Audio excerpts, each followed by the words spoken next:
These are the names of the sons of Israel who went to Egypt with Jacob, each with his family: Reuben, Simeon, Levi, and Judah; Issachar, Zebulun, and Benjamin; Dan and Naphtali; Gad and Asher.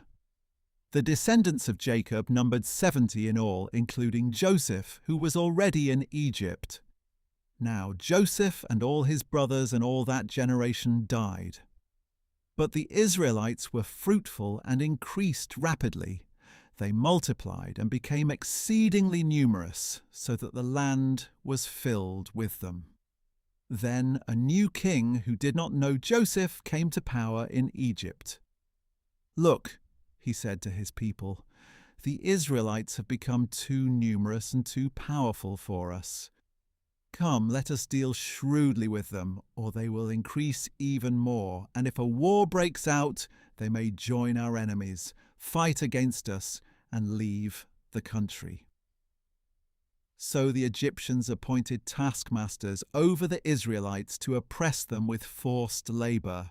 As a result, they built Pithom and Ramesses as store cities for Pharaoh.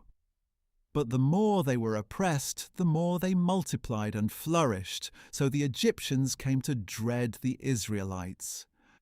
They worked the Israelites ruthlessly and made their lives bitter with hard labor in brick and mortar, and with all kinds of work in the fields. Every service they imposed was harsh. Then the king of Egypt said to the Hebrew midwives, whose names were Shiphrah and Puah, "When you help the Hebrew women give birth, observe them on the birth stools. If the child is a son, kill him, but if it is a daughter, let her live."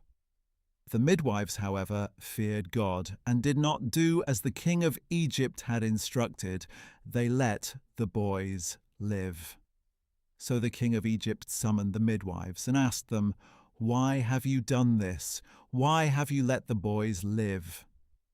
The midwives answered Pharaoh, "The Hebrew women are not like the Egyptian women, for they are vigorous and give birth before a midwife arrives."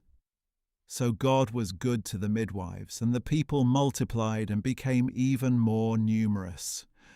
And because the midwives feared God, he gave them families of their own.